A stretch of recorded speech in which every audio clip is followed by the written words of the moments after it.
वंदे रघुनंदनम।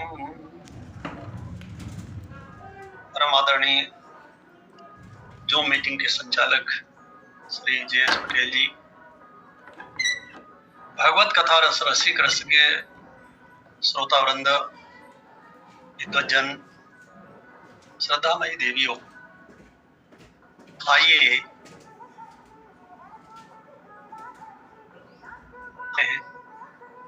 जहां पर भगवान श्री राघवेंद्र और भगवान श्री परशुराम जी महाराज आमने सामने हैं और गोस्वामी जी महाराज वहां एक विचित्र अर्धाली लिखते हैं कि भृगुपति बकहि कुठार उठाए, मन मुस्काहि राम सिर लाए। कल आपने सुना कि सुनोनि बचन लखन मुस्काने, बोले परसु धरहि अपमाने। ये दो व्यक्तित्व आपके सामने हैं, एक लक्ष्मण जी हैं और दूसरे श्री राम जी हैं। लक्ष्मण जी के लिए गोस्वामी जी साफ शब्दों में लिखते हैं कि बोले परसु धरहि अपमाने। परशुराम जी का अपमान करते हुए से लक्ष्मण जी बोले। यही इसका अर्थ जो गीता प्रेस की पुस्तक है उसमें लिखा हुआ है, सुन मुनि बचन लखन मुस्काने। लक्ष्मण जी मुस्कुराए और मन मुस्काहि राम सिरनाए, राम जी भी मुस्कुराए। दोनों के मुस्कुराने में एक अंतर है। लक्ष्मण जी जो काम करते हैं वो खुला करते हैं, कोई संकोच नहीं है उनके मन में, कोई संशय नहीं है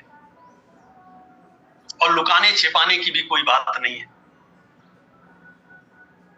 लेकिन राम जी भी मुस्कुराते राम जी हैं, क्योंकि वो मुस्कुराने का तात्पर्य जानते हैं। लक्ष्मण जी भी जानते हैं, राम जी मन ही मन में मुस्कुराते हैं। मन मुस्काहि राम सुनबानी, भृगुपति बकहि कुठार उठाए, मन मुस्काहि राम सिर नाए।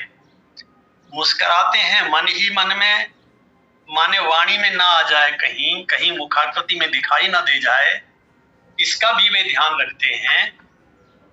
और साथ ही साथ वे इस बात का भी ध्यान रखते हैं कि कहीं कोई देख न ले।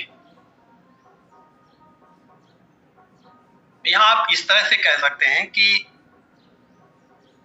राम जी के व्यक्तित्व में और उनकी भाषा में, लक्ष्मण जी के व्यक्तित्व में और उनकी भाषा में, दोनों में एक बहुत बड़ा अंतर है। राम जी के बारे में गोस्वामी जी महाराज एक शब्द लिखते हैं, वो वचन रचना नागर। राम जी को जो उपाधि उन्होंने दिया है, कौन सी बात कैसे बोलना है उन्हें मालूम है। मालूम तो लक्ष्मण जी को भी है, लेकिन अगर दोनों की भाषा में हम अंतर देखें तो पता चलेगा कि एक ऐसे हैं जो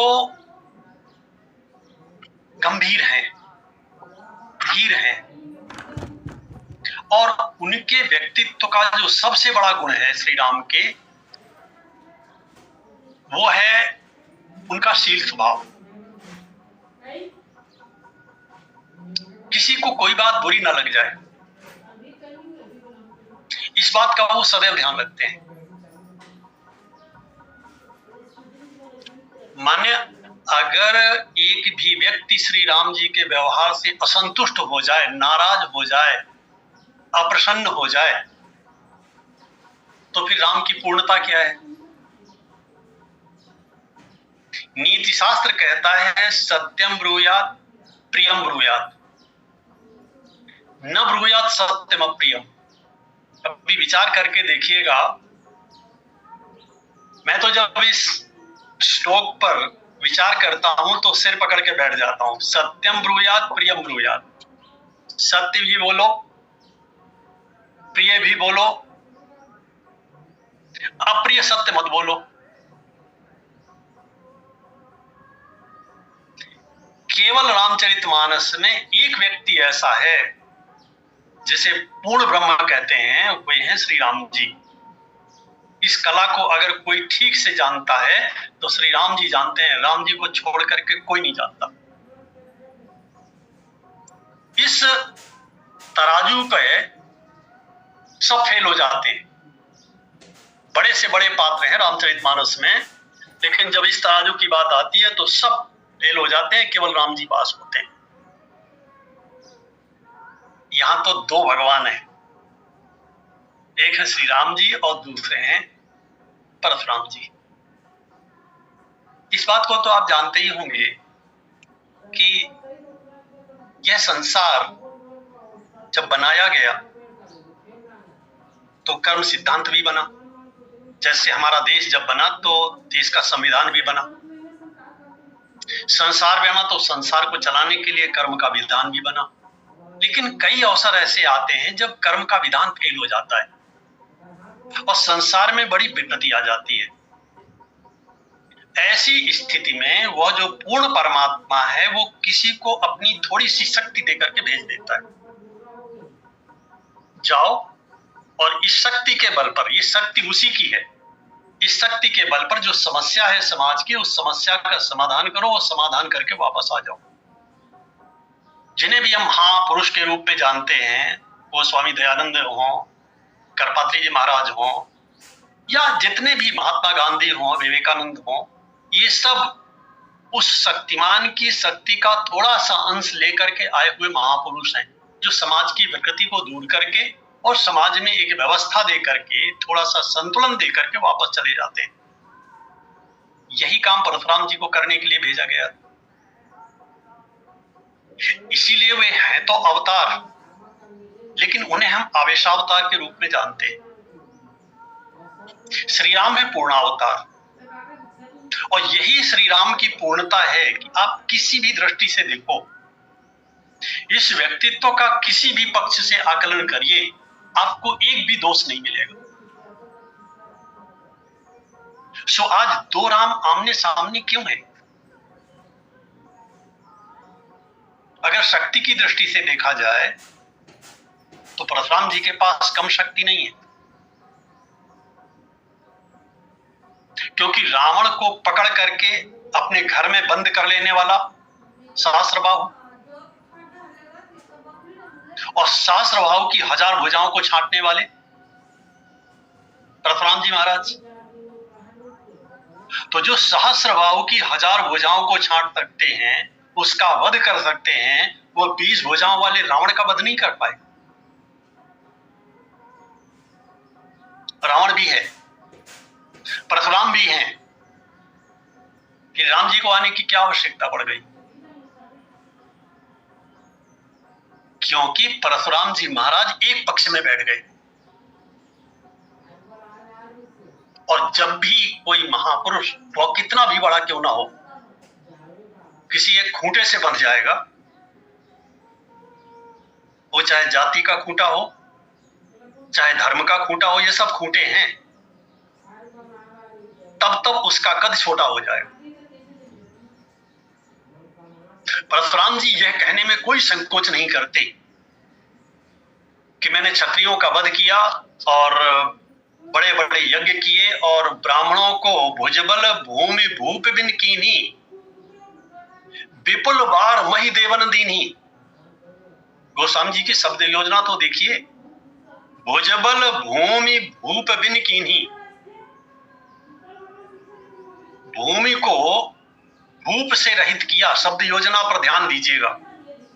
भूप माने जो भू का पति हो या भू का पालन करने वाला हो, और ऐसी भूमि को दिया किसे? विपुल बार मही देवन दीन्ही, ब्राह्मणों को दान में दे दिया। अब जरा आप सोचिए,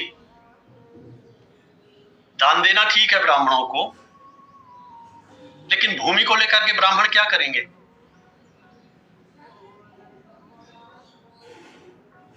क्या कृषि गौरक्ष वाणिज्यम, ये ब्राह्मण का कर्म है। भगवत गीता कहता है, कृषि गौरक्ष वाणिज्यम वैश्य कर्म स्वभावजम। और भूमि को लेकर के विपुल बार मही देवन दीनी। अपराध एक व्यक्ति का है। सहस्रबाहु ने परशुराम जी महाराज के पिताजी का वध किया था, ठीक है। बदले में परशुराम जी महाराज ने भी उसका वध कर दिया।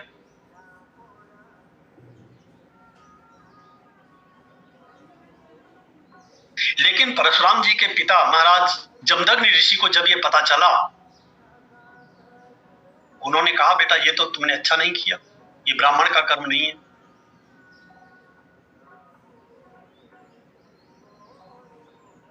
ये तो क्षत्रिय का कर्म है, तुमने ऐसा क्यों किया। लेकिन अब जो किया वो तो हो चुका, अब तुम जाओ इसका प्रायश्चित करो, ये तुमने अपराध किया। अगर मारना था तो क्या मैं अपनी तपस्या के बल पर सहस्रबाहु का वध नहीं कर सकता था। लेकिन मैं पुनर्जन्म पर विश्वास करता हूं, मैं ब्राह्मण हूं, और बेटा ब्राह्मण वह होता है जिसका बाहर कोई शत्रु होता ही नहीं।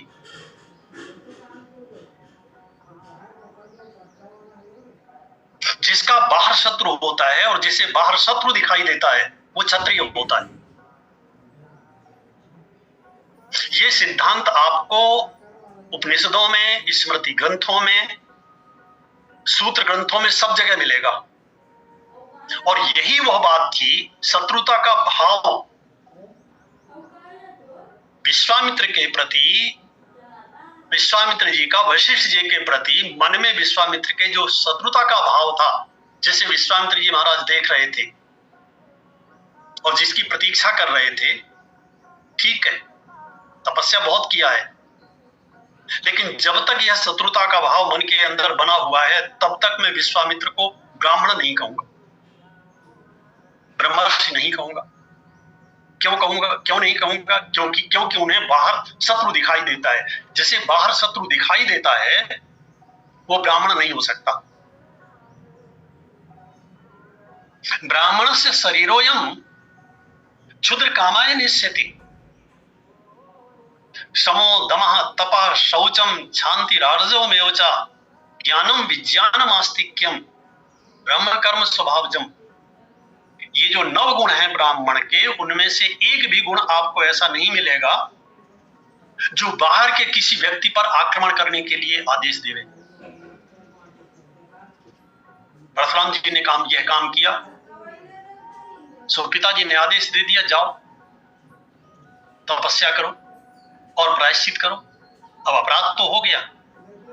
अगर परशुराम जी को याद होता, अपने पिताजी का यह वचन याद रहता, तो भूल करके वे 21 बार क्षत्रियों पर कभी आक्रमण न करते। और इसी बात के लिए इस प्रसंग में परशुराम जी की बड़ी कठोर आलोचना की गई है। कोटि कुलिसम वचन तुम्हारा, व्यर्थ धरौ धनवान कुठारा। महाराज क्या आपको धनुष बाण और फरसे को लेकर चलने की आवश्यकता है? मानो व्यंग्य था कि अगर आप इतने इतने शस्त्र लेकर के चलेंगे तो फिर क्षत्रिय क्या करेगा?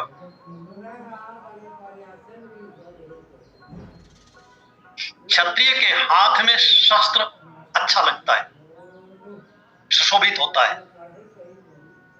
क्षत्रिय के हाथ में शस्त्र अच्छा लगता है, ब्राह्मण के हाथ में शास्त्र अच्छा लगता है। विद्या शस्त्रस्य शास्त्रस्य द्वे विद्ये प्रतिपत्तये। संसार में 2 प्रकार की विद्याएं बताई गई हैं। एक का नाम है शस्त्र विद्या और दूसरी का नाम है शास्त्र विद्या। विद्या शस्त्रस्य शास्त्रस्य द्वे विद्ये प्रतिपत्तये आद्या हास्याय वृद्धत्वे। जो पहली विद्या है जिसका नाम शस्त्र विद्या है, व्यक्ति जब बूढ़ा हो जाता है हास्य का पात्र बनता है। फिर वो बोलता है मैंने ऐसा किया, मैंने ऐसा किया। अरे किया होगा, अब तो नहीं कर सकते, अब तो शस्त्र को उठाने के लायक भी नहीं हो। आद्या हास्याय वृद्धत्वे द्वितीया आद्रियते सदा। और ये जो दूसरी विद्या है जिसे शास्त्र विद्या कहते हैं, इसका सदैव आदर होता है। शास्त्र से कभी भी समस्या का समाधान नहीं होता, कभी समस्या का समाधान नहीं होता। इसीलिए हर राष्ट्र का राष्ट्राध्यक्ष एक ही बात कहता है, युद्ध किसी समस्या का समाधान नहीं है। लेकिन दुर्भाग्य है कि परशुराम जी के मन में यह बात जम गई है कि संसार की सभी समस्याओं का समाधान केवल शस्त्र के द्वारा ही किया जा सकता है। सो वे शास्त्र की उपेक्षा कर देते हैं। शस्त्र विद्या को प्रथम रखते हैं। यह एकमात्र ऐसा प्रसंग है जिस प्रसंग में दोनोदोनों एक साथ हैं। भगवान परशुराम भी हैं और महर्षि विश्वामित्र जी भी हैं। एक है ब्राह्मण लेकिन क्षत्रिय का आचरण करता है, दूसरा है जन्मना क्षत्रिय लेकिन ब्राह्मण बनना चाहता है। जो क्षत्रिय है वो अपने क्षत्रियत्व से संतुष्ट नहीं है, जो ब्राह्मण है वो अपने ब्राह्मणत्व से संतुष्ट नहीं है।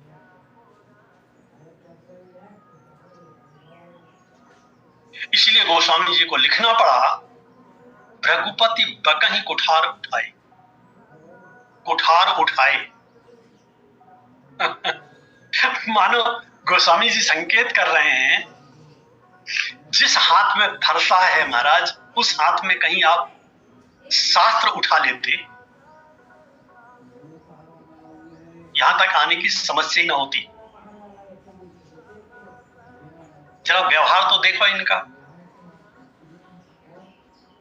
जब सारे संसार को पता है कि महाराज श्री जनक जी धनुष यज्ञ कर रहे हैं और उस यज्ञ की इस प्रकार की शर्त है, जो शिव जी के धनुष को तोड़ेगा उससे सीता का विवाह होगा। दीप दीप के भूपति नाना, आए सुनी हम जो प्रण ठाना। सारे संसार में सबको पता है, तो परशुराम जी को पता नहीं होगा?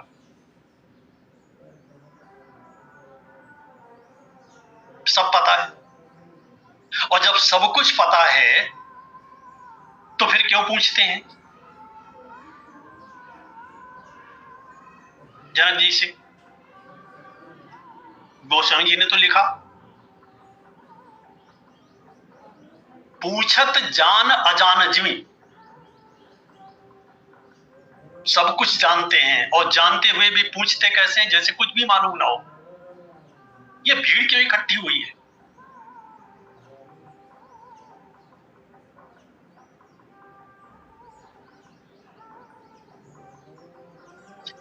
यही अपूर्णता है। शास्त्र कहता है, शास्त्र का आदेश है, बिना पूछे कभी किसी प्रश्न का उत्तर नहीं देना चाहिए। कोई ना पूछे मत बोलिए, और अगर उस व्यक्ति को मालूम है तो भी उत्तर मत दीजिए। बेचारे जनक जी तो इतना डर गए, इतना डर गए, उनकी भी बुद्धि काम नहीं कर रही। और कैसे करेगी?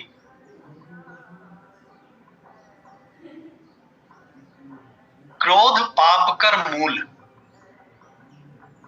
क्रोध करने वाला व्यक्ति तो क्रोध से परेशान होता ही है। कई बार आपने देखा होगा कि पूरा का पूरा परिवार तहस-नहस हो जाता है एक व्यक्ति के कारण, क्योंकि कोई अपने मन की बात नहीं बोल पाता। हमने पूछा क्यों नहीं बोल पाते? अरे बोले साहब, बोलने से क्या फायदा? वो इतना नाराज हो जाते हैं, इतना नाराज हो जाते हैं, फिर बात ही नहीं करते, उनसे बात नहीं कर सकते हम। ये वही लोग हैं जिन्होंने ये मान रखा है कि डर से ही काम बनता है, क्रोध से ही काम बनता है। जिस महाविद्यालय में मैं था, मेरे एक मित्र थे,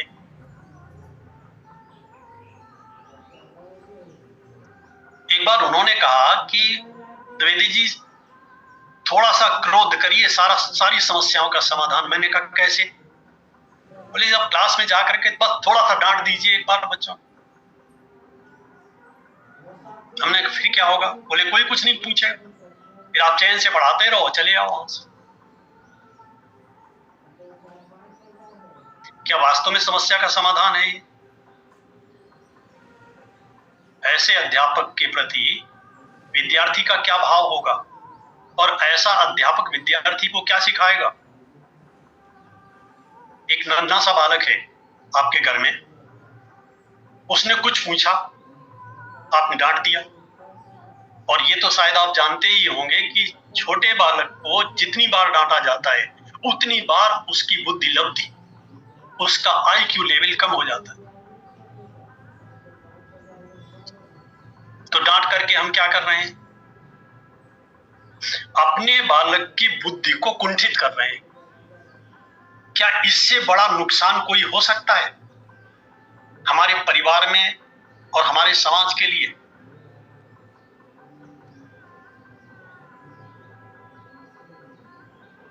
व्यक्ति की जैसी मान्यता होती है, जैसे संस्कार होते हैं, तदनुसार उसका आचरण होता है।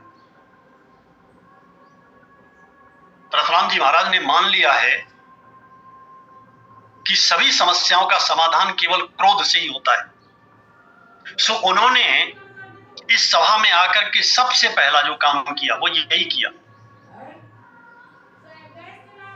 अपने क्रोध को क्लाइमैक्स पर ले गए। गोस्वामी जी को लिखना पड़ा कि अतिरिस बोले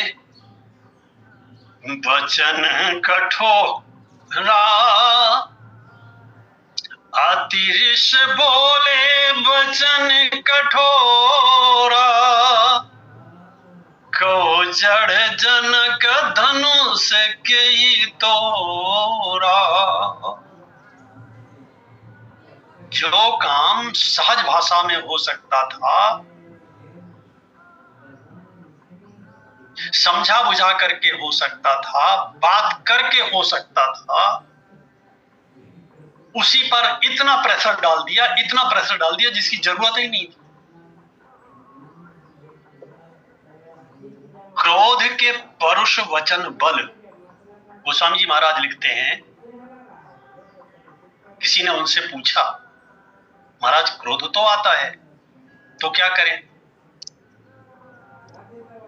बोले या तो उस समय बात मत करो किसी से, एक उपाय ये है, और दूसरा उपाय ये है कि अगर बोलना ही पड़े तो कठोर वचन मत बोलो। क्रोध को कठोर वाणी का बल होता है, और इसीलिए परशुराम जी महाराज क्या करते हैं? बोले अतिरिस बोले वचन कठोरा। इससे अधिक कठोर और क्या हो सकता है? महाराज श्री जनक जी के लिए कहते हैं, कहो जड़ जनक धनुष कई तोरा। ये जो कठोर वाणी बोले परशुराम जी महाराज, इसका प्रभाव क्या हुआ? मैंने अभी आपके सामने एक कोमल हृदय वाले नन्हे बालक का उदाहरण दिया। यहां तो साक्षात निष्काम कर्मयोगी जनक खड़े हैं सामने। जनक पर यह असर हुआ कि एक शब्द उनके मुख से निकलता नहीं है। यहां भी गोस्वामी जी ने लिखा कि उधर क्लाइमैक्स था तो इधर भी क्लाइमैक्स हो गया। अति डर उतर देत नृप नाही, अति डर, इतना डर गए श्री जनक जी, उनके मुख से एक शब्द नहीं निकल रहा है। क्या बोले? जिनकी भाषा ऐसी है, इतिहास तो मालूम ही है उन्हें, और जिनकी भाषा ऐसी है, जो वर्तमान में इतना अधिक क्रोध कर रहे हैं, उन्हें कैसे बतावें कि धनुष कै तोड़ा, धनुष किसने तोड़ा है, क्योंकि बताने का परिणाम क्या होगा कौन नहीं जानता। सो अति डर उतर दे कन बनाही। परशुराम जी की वाणी को सुनकर के जनक जी महाराज खड़े खड़े कांपने लगे। जो दुष्ट राजा लोग थे उन्हें मजा आ गया। क्रोध, अनावश्यक क्रोध, सीमा से अधिक क्रोध, जो क्रोध हमारी बुद्धि का हनन करके बाहर निकलता है वाणी के द्वारा, ऐसा क्रोध अगर किसी को हर्षित करता है, किसी को सुखी करता है, तो वे केवल दुष्ट लोग ही होते हैं। इसलिए कुटिल भूप हर्षे मन माही। वे क्यों हर्षे? उन्हें मौका मिल गया, एक बलवान तर्क मिल गया उन्हें। उन्होंने कहा भैया हम पहले से ही जानते थे कि धनुष टूटा नहीं, इसके बाद फिर परशुराम जी आएंगे। धनुष तोड़ना कोई बहुत बड़ी बात थी क्या? धनुष तो हम कब का तोड़ दिए होते, हम तो नाटक किए वहां जाकर। धनुष तोड़ सकते थे, क्यों नहीं तोड़ा? धनुष तोड़ना तो आसान था, फिर इनसे कौन निपटता? अब देखो कैसे खड़े खड़े कांप रहे हैं।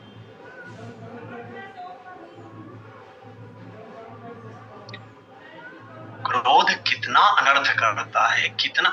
इसने किसका कल्याण किया है? जो क्रोध कर रहा है उसका हृदय जल रहा है। बहाए न हाथ दहाए रिस छाती, क्योंकि इसीलिए गोस्वामी जी महाराज ने क्रोध की जो तुलना है वो अग्नि से किया है। जिसके प्रति आपके मन में क्रोध होगा और ज्यादा समय तक रह गया,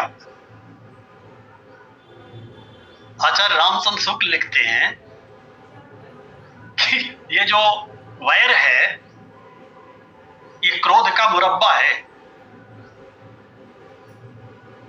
माने अपने मन में देर तक किसी के प्रति क्रोध बनाए रखिए, वैर अपने आप हो जाएगा। और जब वैर हो जाएगा तब शत्रुता बनेगी उस व्यक्ति से, उसे आप अपना दुश्मन कहेंगे।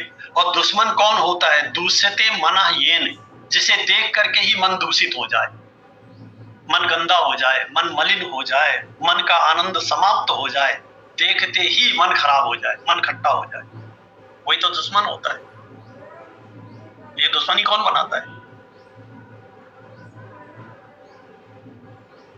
इसकी शुरुआत क्रोध से ही होती है। जो जितना अधिक क्रोध करता है उसके उतने ही अधिक दुश्मन होते हैं।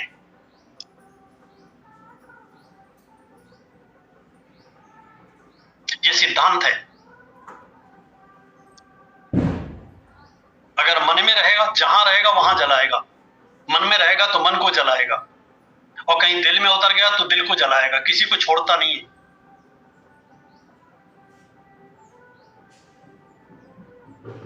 तो फिर इसका क्या उपाय है?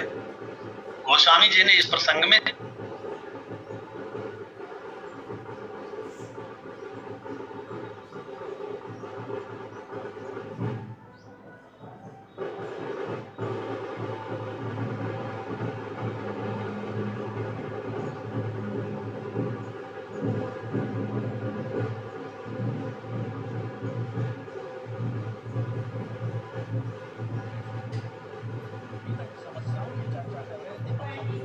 मन की चर्चा करते हैं।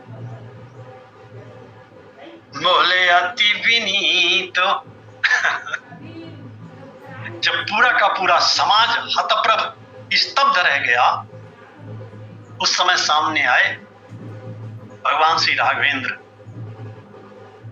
और किस स्थिति में आए? बोले अति विनीत मृदु शीतल वाणी, अति विनीत। दोनों हाथ जुड़े हुए हैं, मस्तक झुका हुआ है, और वाणी में इतनी शीतलता है, इतनी शीतलता है कि जो परशुराम जी महाराज का क्रोध है, जो प्रचंड से प्रचंड क्रोध है, उसको भी समाप्त करने की सामर्थ्य है उसमें। अति विनीत मृदु शीतल बानी, बोले राम जोर जुग पानी, बोले राम जोर जुग पानी। देखो, हाथ जोड़ने का अर्थ होता है, महाराज आप जैसा कहोगे हम वैसा ही करेंगे। हमारे हाथ बंधे हुए, किसने बांध रखे हैं? आपके प्रति हमारे हृदय में, मेरे हृदय में जो श्रद्धा है, उस श्रद्धा ने मेरे हाथ बांध रखे। जब कोई व्यक्ति हमारे सामने आता है, उसके सामने हम हाथ जोड़ करके उसका अभिवादन करते हैं। तो इसका प्रयोजन क्या है? इसका प्रयोजन यही है, हमारा कर्म आपके प्रति समर्पित है। और अगर मस्तक झुक जाए, मस्तक झुक जाए तो इसका अर्थ ये है कि हमारा अपना कोई निर्णय नहीं है। आप अपना निर्णय बता दीजिए, हम उसका पालन करेंगे। और जिसे साष्टांग प्रणाम कहते हैं, दंडवत प्रणाम कहते हैं, उस शब्द का अर्थ ही ये है। दंड माने डंडा। डंडे की अपनी कोई इच्छा नहीं होती, वो जिसके हाथ में होता है उसी का कहा मानता है। वो चाहे तो अपने सहारे में प्रयोग कर ले और चाहे तो दूसरे को मारने में प्रयोग। उसका अपना न मन होता है, न बुद्धि होती है, न चित्त।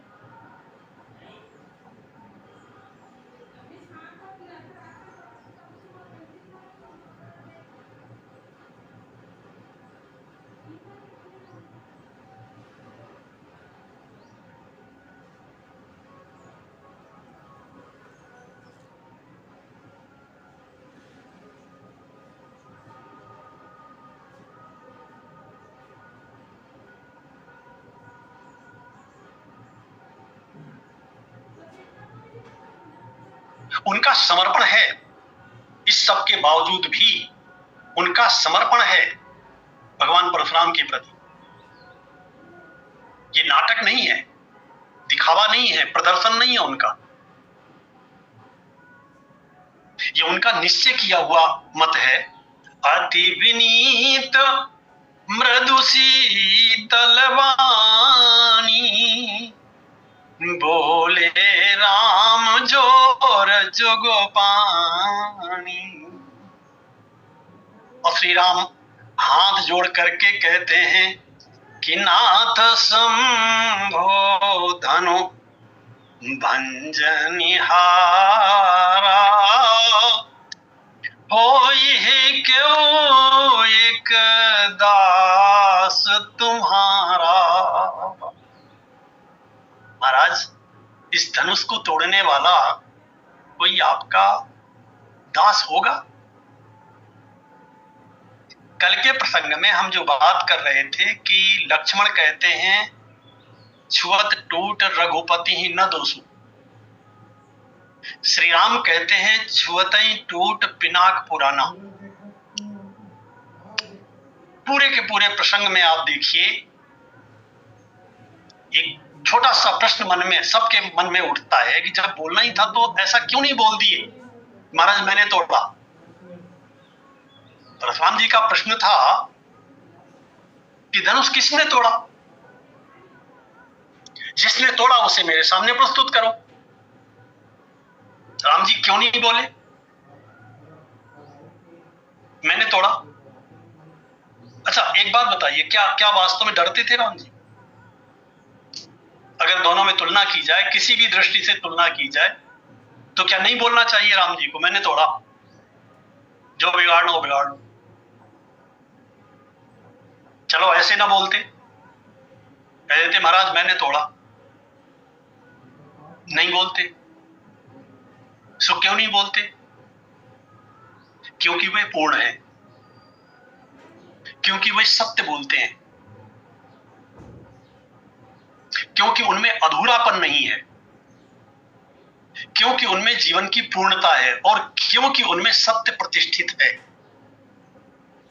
सत्यम ब्रूयात प्रियम ब्रूयात न ब्रूयात सत्यम प्रियम प्रियम च नानृतम ब्रूयात। सारे के सारे नियम अगर कहीं एक व्यक्ति में दिखाई देते हैं तो वो है हमारे श्री राम।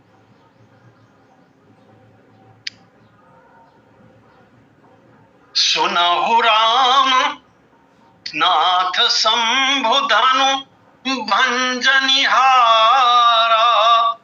वो ये है क्यों एक दास तुम्हारा।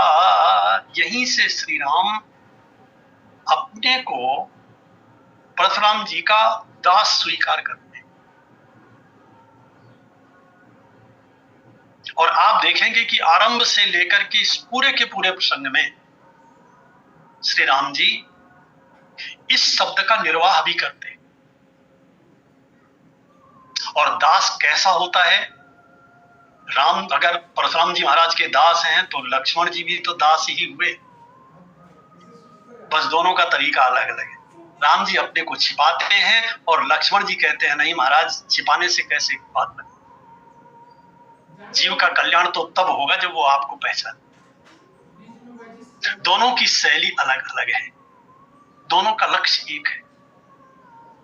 दोनों परशुराम जी महाराज के सामने अपना समर्पण करते हैं, उनकी श्रेष्ठता का प्रतिपादन करते हैं और पूर्णता जीवन की क्या है, मानव जीवन की पूर्णता क्या है, नर से नारायण कैसे बना जा सकता है, उस मार्ग को प्रशस्त करने का भी काम करते हैं।